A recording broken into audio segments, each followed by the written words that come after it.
Class 10वीं के सभी विद्यार्थियों का हमारे चैनल में स्वागत है। आज हम लोग जो मॉडल सेट का क्वेश्चन है उनके बारे में डिस्कस करेंगे। जैसा कि आप लोगों को पता है कि आप लोग का फॉर्म फिलअप चल रहा है, आप लोग का टर्म 1 की परीक्षा भी नज़दीक है। तो टर्म 1 की परीक्षा को देखते हुए अभी आपका जो मॉडल पेपर 2023 का है वो जारी नहीं हुआ है। आप लोग का हम जो है पुराना जो मॉडल पेपर है, प्रीवियस ईयर का जो मॉडल पेपर है उसे हम जो है आपके क्वेश्चन जो दिया गया है उसमें उसको सॉल्व करेंगे। ये जो मॉडल सेट है ये भी आपके लिए बहुत महत्वपूर्ण है। इन सब को यदि आप एकदम पूरे अच्छी तरह से कर जाते हैं और इनको यदि आप नोट डाउन करते हैं तो आपके लिए काफ़ी हेल्पफुल होगा और आप अच्छे मार्क को गेन कर पाएंगे। तो चलिए, आज मॉडल सेट आपके लिए जो लाया गया है इसके बारे में आपका डिस्कशन भी होगा। आप जितने भी विद्यार्थी इस क्लास को देख रहे हैं सभी से एक रिक्वेस्ट होगा कि आप लोग जब भी मॉडल सेट देखें तो आप लोग एक कॉपी और एक पेन अवश्य लेकर बैठें, क्योंकि जो आपको नया पॉइंट लगता है उस पॉइंट को नोट डाउन कर ले और उसको एक दो बार रिवीजन कर ले तो आपका जो लेवल है वो लेवल बहुत आगे बढ़ेगा। तो चलिए शुरू करते हैं आज का मॉडल सेट। इसमें सबसे पहला क्वेश्चन जो दिया गया है उसके बारे में देखेंगे।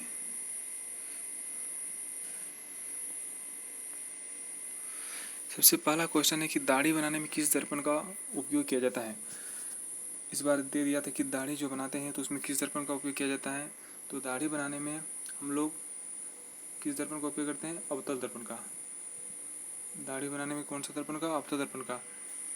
कहीं कहीं दाढ़ी बनाने में समतल दर्पण का भी उपयोग कर लिया जाता है, लेकिन समतल दर्पण से बेस्ट यदि बेटर यदि होता है तो अवतल होता है। क्यों अवतल होता है? क्योंकि अवतल दर्पण जो होता है किसी भी वस्तु का बड़ा प्रतिबिंब बनाता है।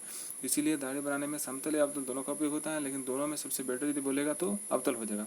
समतल भी होगा लेकिन समतल जो है बड़ा नहीं बनाता है, समान प्रतिबिंब बनाता है। मान लीजिए कि आप समतल दर्पण से मान लीजिए कि यह समतल दर्पण है,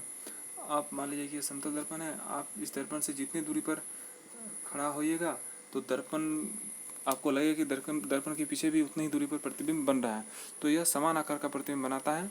तो दाढ़ी बनाने में किस दर्पण का उपयोग होता है? तो आंसर हो जाएगा यहाँ अवतल दर्पण। अब पिछली बार जो था वो प्रश्न में दे दिया था कि क्वेश्चन में ऐसा दे दिया था कि शेविंग जो होता है, शेविंग में कौन से दर्पण का उपयोग हो जाता है।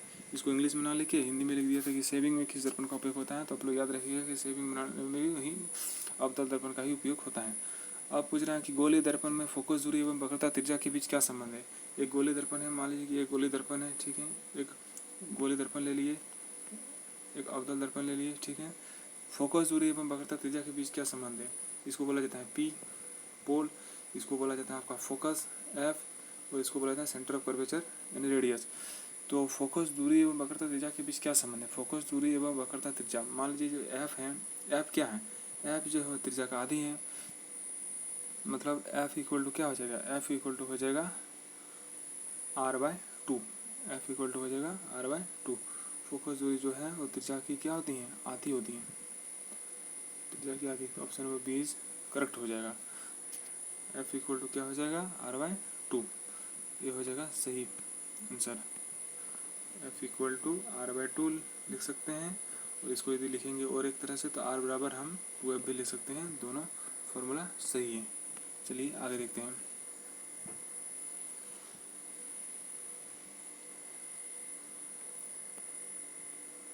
प्रकाश के अपवर्तन की क्रिया में कौन सी भौतिक राशि अपवर्तित रहती है? प्रकाश की जो अपवर्तन की क्रिया होती है उसमें कौन सी भौतिक राशि जो है अपरिवर्तित रहती है? तो ये आप लोग को बताना है। तो प्रकाश के अपवर्तन की क्रिया में कौन सी भौतिक राशि अपवर्तित होती हैं? तो सही आंसर इसका हो जाएगा जो प्रकाश का अपवर्तन होता है। परावर्तन और अपवर्तन में क्या अंतर है?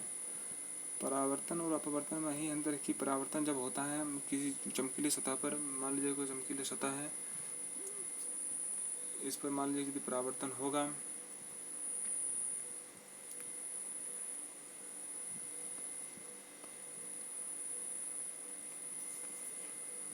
मान लीजिए कि चमकीली कोई सतह है, परावर्तन मतलब इस चमकीली सतह से जब लाइट क्या हो जाएगी? जब लाइट यहाँ से टकरा कर वापस लौट जाती है तो इसको कहेंगे प्रकाश का परावर्तन। और अपवर्तन में क्या होता है कि प्रकाश जो है इस लाइट को आर पर कर देगी, उसको कहा जाता है अपवर्तन। तो प्रकाश के अपवर्तन की क्रिया में कौन सी भौतिक राशि जो अपवर्तित रहती है, तो इसमें कौन से अपरिवर्तित रहती हैं, तो उनका जो आवृत्ति है ना, उसका वेग जो है ना, तरंगदैर्घ्य से कोई नहीं। तो कौन सी भौतिक राशि अपरिवर्तित रहती हैं, तो गोली दर्पण में फोकस यदि हो गया था या बराबर हो जाएगा r/2